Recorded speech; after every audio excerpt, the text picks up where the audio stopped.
Good morning, everyone, and thank you for tuning in again today to South Florida Sunday with me, MaryAnn Dozier of tysmedia.net, and as you know, CocoWire.net.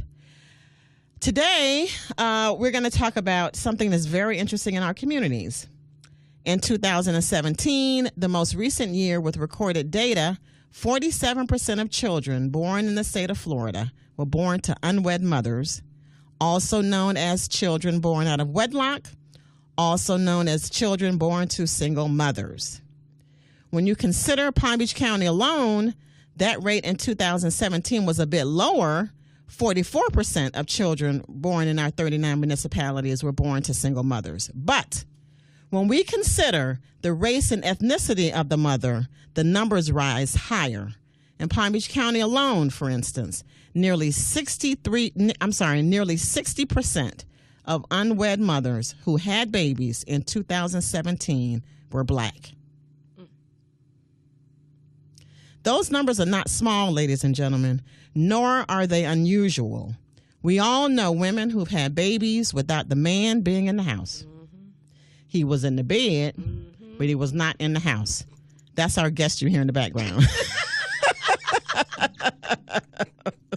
We're laughing, but it's not funny. Yes, that's serious. Because, I can relate. My daughter was born in 1997, and I knew even before she was born that man was not going to be with me.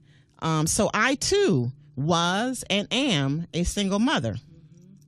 And so is our guest today, MaryAnn Bartley. Ms. Bartley is a certified life coach and parent mentor and the founder of In His Glory Women's Outreach, which mentors and supports single mothers. Ms. Bartley became a mother herself at the age of 19 and since then has had 3 beautiful children in total by herself. Though she was always well employed, it was still rough. She had to pay the bills, all the bills. She had to pick up the kids. She had to ensure their safety, all on her own, all on our own. So Ms. Bartley launched For His Glory Women's Outreach in 2017. The Riviera Beach-based nonprofit provides income-based vouchers for its clients who need financial assistance with childcare, utilities, car payments, rent, whatever. It also partners with local agencies that provide help with employment, computer training, resume building, and GED coursework. They also provide spiritual support. On April 27th, For His Glory Women's Outreach will launch its first fundraiser, Back to Eden, a fashion extravaganza that will highlight local fashion designers. It'll have live music. It'll have a silent auction. And most importantly, ladies and gentlemen, it will celebrate single mothers. Yes. The event is seeking models and vendors. Ms. MaryAnn Bartley, thank you so much for joining us today on South Florida Sunday. Yay! And ladies and gentlemen, I have to tell you, her spirit is just so positive. I met her a few weeks ago, and I just love what she's doing. Thank you. And one thing I've always wanted to ask you since I met you, what was going on with you in your life just before 2017 when you launched For His Glory? Y'all should have seen her eyes. They got big. It was like before I launched this ministry. This. It's interesting you said ministry, though. I'm going to ask you about that, Miss Lady. Go ahead. Before I launched it, I was going through so much tough times as a single mother. I would be living from paycheck to paycheck. And if it wasn't paycheck to paycheck, it was overdraft to overdraft. Those were like my only 2 options. I had 3 children. At the time, my children were at the ages of 10, 8, and then I had my 1-year-old. Oh, wow. And things were just so hard. Daycare is over $400 or $500. Then I had to pay for aftercare for 2 children because my oldest 2 are 12 months apart, 13 months apart. Wow. So they're back to back. I have a 16 and a 17-year-old now. At that time, they were 9 and 10. Yeah. So you have to pay aftercare, and aftercare is $300 so $600 for 2. Then I have to pay the daycare for the baby, which was another $300-$400. Then you have car insurance. Then you have your rent. Then you have your phone. Then you have all the other bills, the car insurance, everything that piles. And yes, I was making probably $20, $23, $24 an hour. Yep. But it wasn't enough. It's never enough. It looks good on paper. You go to the government and you say, hey, I'm having a hard time. I'm struggling. My rent is $1,300. My kids' overall cost of being in school is over $1,500 a month. I have my light bill. I have groceries to buy. Gas, can I get insurance, some help? Everything. Yeah. And I asked for help, and the answer I was given is, you make too much money. From the government? Mm-hmm. Wow. Everywhere I went to child support. I filed for child support a couple of times in 2011. And each time when I was going through this, I figured, okay, their dad will pay the child support. They kept losing my paperwork. So I went 2 years without even having child support. Wow. Even though your baby daddy was willing to pay it. Yes. Yeah. They just couldn't get the paperwork right. I kept going to the office trying to get everything together. Finally, after 7-8 months, I talked to the executives, and they got the paperwork right, and I started getting the child support. And that also helped me to push myself up. I started getting better jobs and getting myself together. And, of course, my parents were very vital with helping me. My sisters, they helped me so much. And it just, through prayer and through different things in life, I was able to be lifted up and be at a better place in my life. And then I went on ahead and purchased my first home. Oh. Yeah. As a single mother? Yes, as a single mother. I purchased my hard worker. Home. Yes. Hard worker. It was such a dream. The way it happened was just a miracle, and I was just so proud of it. But I was able to purchase my first home. I was able to buy a brand new car in my own name. Wow. Which I have never been able. I wasn't even able to buy a used car in my own name, much less a brand new car. And then recently I launched my own business. Where I do a beauty spa. I'm an esthetician now. Oh. Yes. And then I founded, before all of that, in 2017, of course, I founded For His Glory Women's Outreach. Basically, what I want to do and what I have been trying to do is to pull every mother out of a hard and negative situation. I had the help at times where I was pushed out of my situations, but there are so many mothers who are suffering in silence. Yep. And they don't have anybody to turn to. They don't know who to turn to. They work good jobs, but they still don't have enough to put everything on the table, because every time they try to get help, they're told they make too much money. And then from your experience, what did you feel like you needed to provide to them? I needed to provide, they need emotional support, first of all. Yep. They need someone to know that they've been there before and it does get better. They also need financial support. Come on, I can talk to them all day, but if I'm talking to them and they're hungry and they're homeless, it's not going to help them. Okay, they're not hearing you. They can't hear me. Yeah. And what it also does is it breaks down to the children. If the mother is stressed out, how can the children thrive? It's really true. So it's just, if you can incorporate having the mother healthy, mind, body, and soul, then you have children who are healthy. And so why did you name it For His Glory? Well, For His Glory, that came out. I was at work, and I was just trying to think of all these things that I wanted to do. And I asked myself, why did I want to do it? I asked myself, why did I want to do it? And I have a very strong relationship with Jesus Christ. And God bless you. I was sitting there, and I was putting all these things together, and I said, you know what? The only reason why I want to do this is for His glory. And there it was. And you were like, it. bing. That's it. That's it. Wow. So how important is faith and spirituality to the work that you do? It's what keeps me going. So it's my backbone of everything that I do. It's so important. It's why I do everything I do. I don't know how to function without that relationship. It's just, it allows me to even come as far as I've come. As you've come. As I told you, when I purchased my house, that was literally that was done God. through prayer. Yeah. I purchased my house with a negative bank account. Wow. And God sent me that money. Just for so you. There's just so many things that has happened in my life. I've woken up. Went to bed with a negative bank account and woken up with money in my account. And it's just because I know I prayed that night and I woke up to the answer the morning. And I know people would say, "Oh, that doesn't sound real." It has happened to me. It's happening to me even as we speak. Yep. I'm still going through the miracles that He does for me. So. Well, and as our listeners are the ones who, tune in, fairly often, they know that, I wasn't really raised in the church, and there's a lot, I don't have that strong relationship. Mm-hmm. But as I've gotten older, Miss MaryAnn, I'm beginning to see the real importance of having a relationship with your God. Oh my God. Even if you don't go to church every Sunday, but you've got to pray, you've got to say thank you, you've got to say, I appreciate your help and your support. Even the church on Sunday. You could go to church every Sunday and don't have a relationship with him. It has nothing to do with that. It has nothing to do with that. It's the way you talk to him, the way he ministers to you. It's a personal thing. It has nothing to do with anybody else in the room. It has nothing to do with a pastor. It has nothing to do with a preacher. It has nothing to do with even a prophet who speaks to you. Okay. It's your personal relationship it's with him. You and as I like to say, Mother, Father, God. Yes. Absolutely. Yeah, because I just really believe that there is no way that this, as wonderful as this world is, that just a man could have done it. No. You know it had to be a woman standing there beside him. The Holy Spirit, Okay. Yes. So, okay. Yes. So how does a single mother get help from you? Are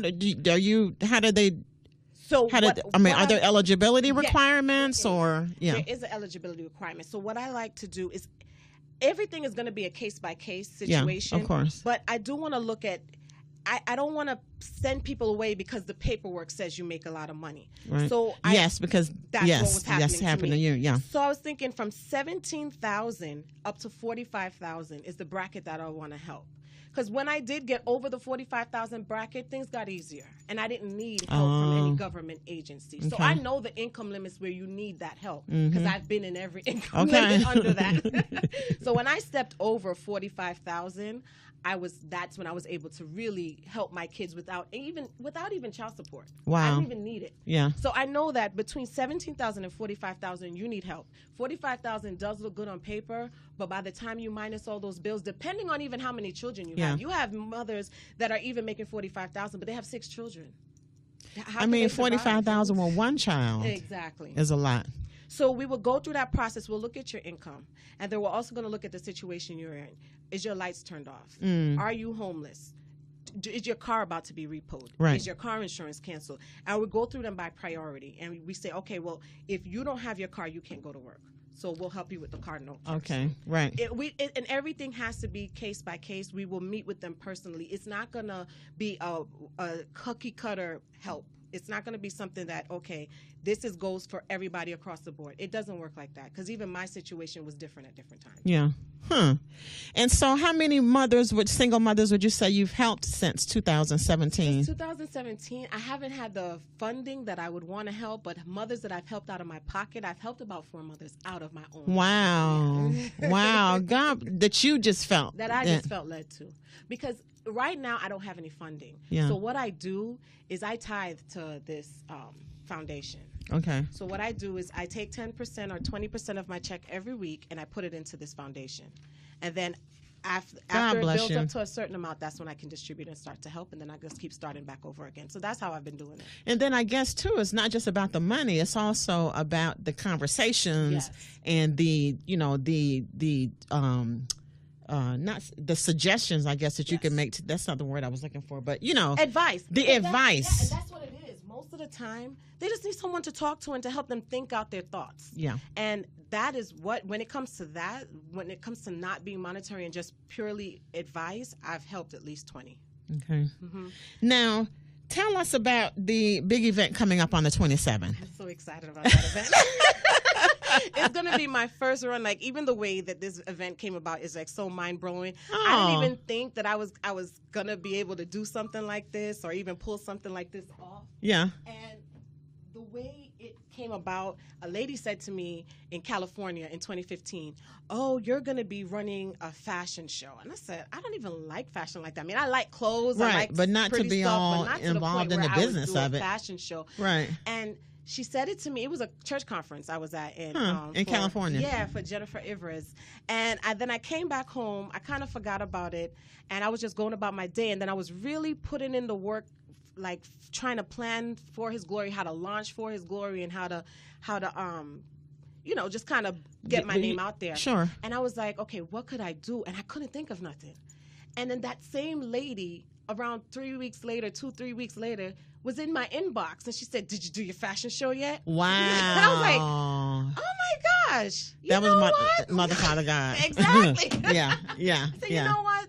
The way I'm going to launch this, I'm going to do a fashion show. So I thought of this in 2017, and it's just now being birthed now. Wow. And so, why did you come up with the name Back to Eden? So my sister, she loves gardens. Yeah. My sister, she loves gardens. So she said to me, because we were planning it. Yeah. My older sister, Belinda, she said to me, oh, I think we should do like a garden theme and just make it be like the royal garden, like, because you want people to feel like they're in paradise, like how Eve and Adam felt when they were first put on the earth or put into the garden. So why don't we give them that paradise feeling? I was like, that sounds awesome. I said, so I don't know what to call it. And she was like, well, we could call it Eden of Garden or Garden of Eden. And I was like, I think I like Back to Eden. Oh. And then, because we all want to get back to paradise one day. So I was like, yeah, let's go back to Eden, back to paradise. Okay, back to paradise. Yes. And everybody's light bulbs went off in their heads. And like, oh. Then we just, and right there is when the planning started. All right. And so, y'all, so it's going to be a fashion show. Yes. And I think you told me there was going to be 3 designers. Yes. Well, we have 2 designers now. I'm still working with another one to see how we could get the clothes out here. We had some ties with Indian River Fashion Institute. They were going to send some clothes with some students, so we're still working with them on that. I've never even heard of that. Indian River Fashion Institute? Yeah, it's the Indian River College. It's in Port St. Lucie. Yeah. We've been in contact with them to get some clothes from them. Yeah. And it's going to be like, I want to set the stage for you. So we're going to turn that rooftop into a garden. And I forgot to say that, ladies and gentlemen, it's going to be at the rooftop in at the Riviera Beach Marina. Yes. Those of you who are familiar. Okay. Yes. Not on the first floor. No. Rooftop. It's going to be on the roof. The ambiance is going to be beautiful. Yeah, that's a nice space up there. There is going to be tons of trees up there.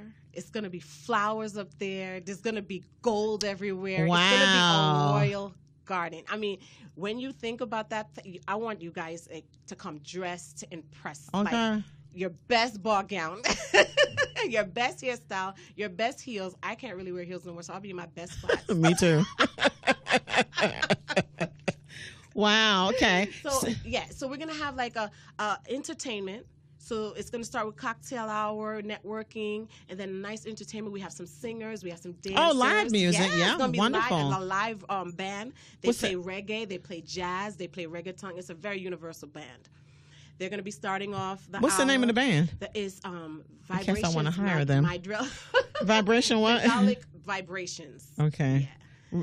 Okay. Yeah, let me make sure I got that name right so that...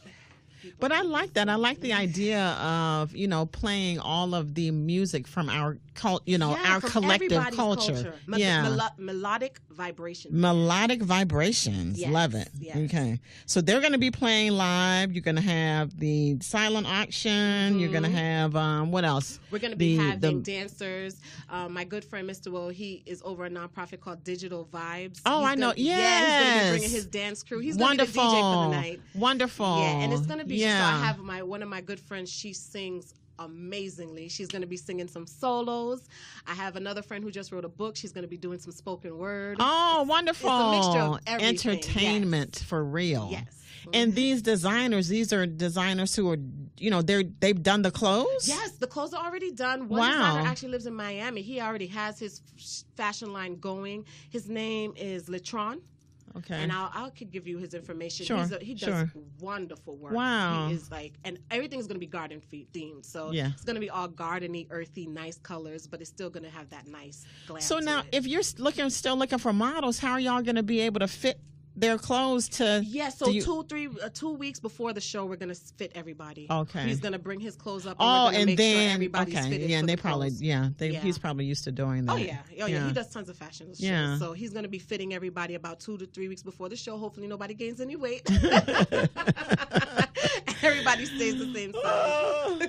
Don't start talking about weight. I know, right? But okay, so do you want the models to be a certain size come as you are. We'll fit you. Yeah, we'll find something to put on you. Do you want like young, fine ladies or anybody? We just want women. Women. Okay. Men. We also, because he has some his and hers outfits, so we do want a couple of men to wear the suits. And see, I was going to ask you that. Are there going to be any men here? Period. Yes. Or is it just going to be all of us single mothers? We love our men. We want the men there. Yes, we know we love our men. We want the men there. Yes, there will be clothes for them to see as well. Oh, okay. The gentleman, he makes wonderful suits. And the other designers from the college, they make beautiful suits. So really, so we'll be showcasing some suits and some menwear as well. Maybe we should talk to them too. Yes, okay. That would be wonderful. So, all right. So now, how much are the tickets? The tickets are $35 right now. This early bird special. That's right. I think I did. Yeah, see it that. goes on to April 15th. Okay. And then after that, it goes to the regular price of $45. And that's the day of the show price too. $45. You pay. Well, the day of the show is going to be $50 at the door. $50. Okay. Yeah, $50 at the door. But then everything is included for that. And everything is included for them. Okay. And then you're looking for vendors. Yes, I'm looking for vendors. So far, I have about 5. Okay. So I need about 9 more. So, and then any particular type, do you want them to be selling merchandise or promoting their businesses or whatever? Both. They can bring their merchandise and sell. I'm not taking any of their profit. I don't want any profit of the merchandise they sell. The vendor fee is $40 down payment. Okay. And then $40 at the show. So the total is $80. $80. For the vendor fee. Okay. And cool. I provide the tablecloth, and the chairs. Okay. Perfect. So that sounds very cool. And now before we leave, ladies and gentlemen, she will, of course, tell you how to get those tickets. But now what I really want to ask you about is, where's your baby daddy? He's in New York making other babies.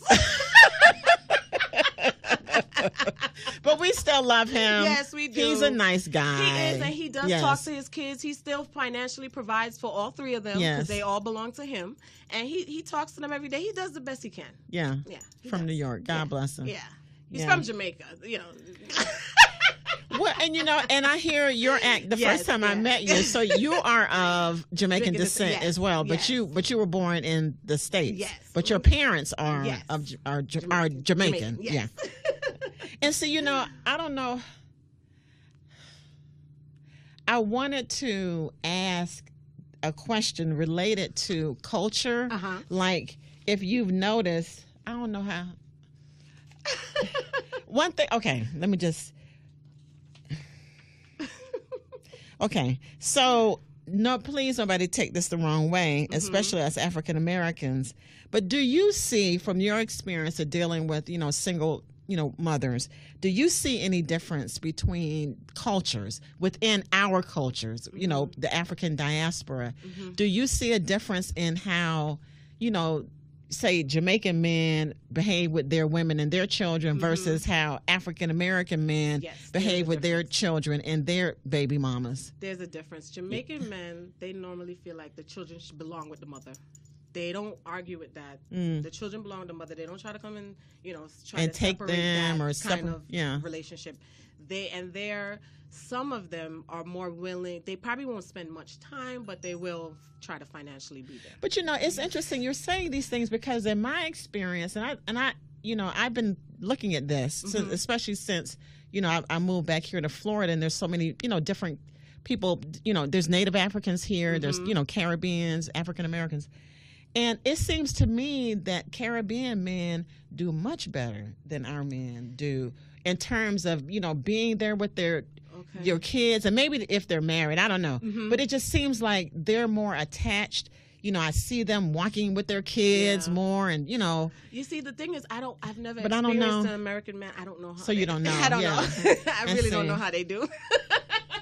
And ladies and gentlemen, okay, I can say that I have experienced.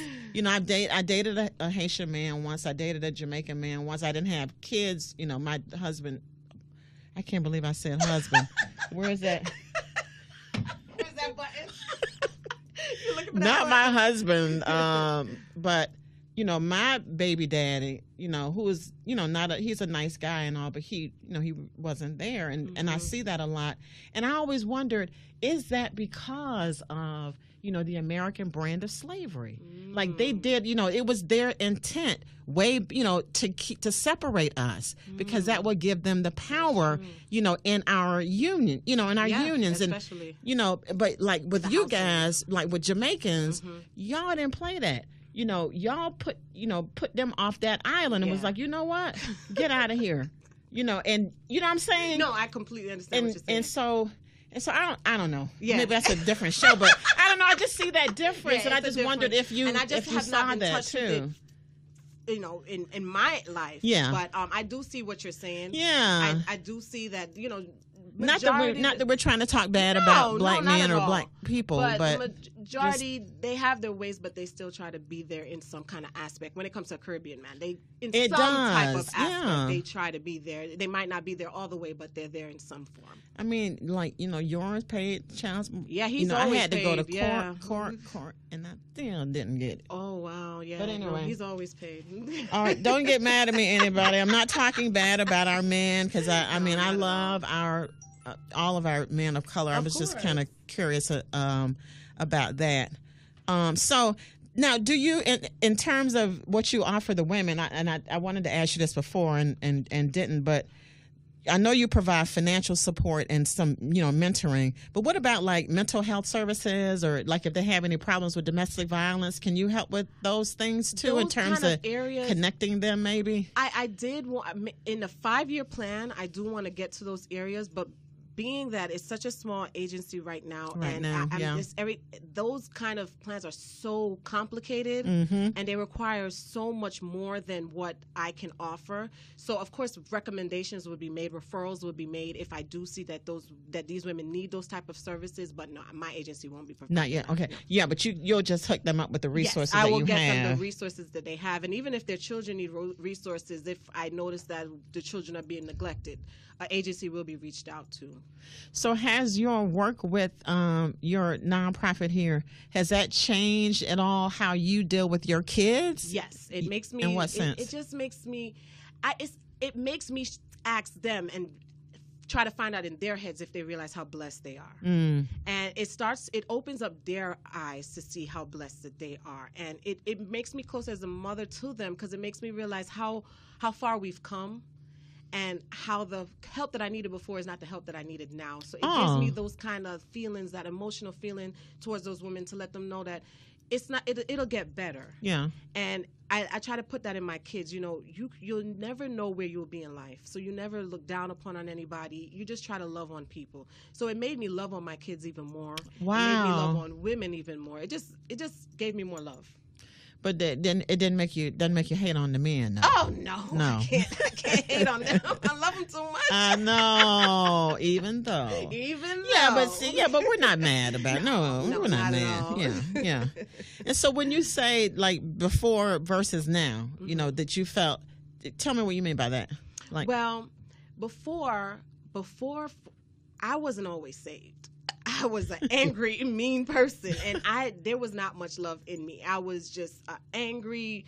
You said something to me, I go off, especially on a man. But that, I completely evolved away from that. Even my kids, they see a difference, because when I had my hardship, I was a hard mother. Yeah. It was hard to sit down and spend time with them, because I'm worrying about so much other stuff. Yeah. But as things became easier, being a mother became easier. And my kids started feeling the more joy of life, instead of, my kids were worried about my bills just as much as I was, because of the stress that I was going through. They could see it. No child should have to be bottled down with the stress of the rent and the light bill, but they're in it because they're in the house and the lights are off. So of course they're going to say, okay, what's going on? What's going on, Mom? And they're going to take it on. So once I started getting lifted up and out of that rut, I was able to be a better mother. So what do you want to accomplish with this That's nonprofit? What I want to accomplish. I want to accomplish mothers who are better, helping a mother be the best they can be. And that will bring about wonderful children who are happy and healthy. And that'll set off the economy, because once the family is healthy, the economy is healthy. Yep. And once the kids are healthy, the family is healthy, then they talk to you more, you talk to them more. Yeah. And then violence can cease, because then you won't have these angry kids walking around with a vendetta. Yeah. It trickles down to everybody. And now, do you see any similarities between all of us single mothers? Do you see anything that, any kind of, one little unit that's in all of us, like, are we all stupid or something? And I don't, that's just a joke, but what I'm saying. I don't think we're stupid. I just think that we get caught up in the moment with these men, and we believe that they're going to be this. They're going to be there. This knight in shining armor who's going to take care of us. I was with my kid's father for 13 years. Wow. And so I didn't think that before the first child, or no, before the first child, we was together. On a whole, we was together over 13 years. Yeah. We were with I was with him 2 years before our first child. I see. So I never, when I was having my children with him, I never thought that we would ever be apart. That's not something that even crossed my mind until I realized that things just wasn't working out. So I think a lot of us go into a relationship thinking that we're just going to always be together, and realize that when children come, it causes the most friction between two people. And you know, and that's something I noticed too. That sometimes it's better not to have the kids, whether you're staying with them or not. Sometimes you know, it's I don't know if we get married before we have the children. I don't know what the breakdown is when you have a child out of wedlock, but there's definitely a breakdown, and it affects nobody more but the child.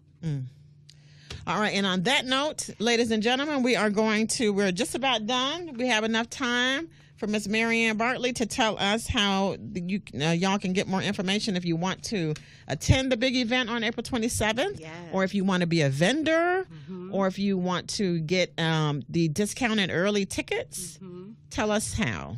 Go to cocoWire.net. Yay! Okay, ladies and gentlemen, this is my new BFF. Okay. Yes. But yes.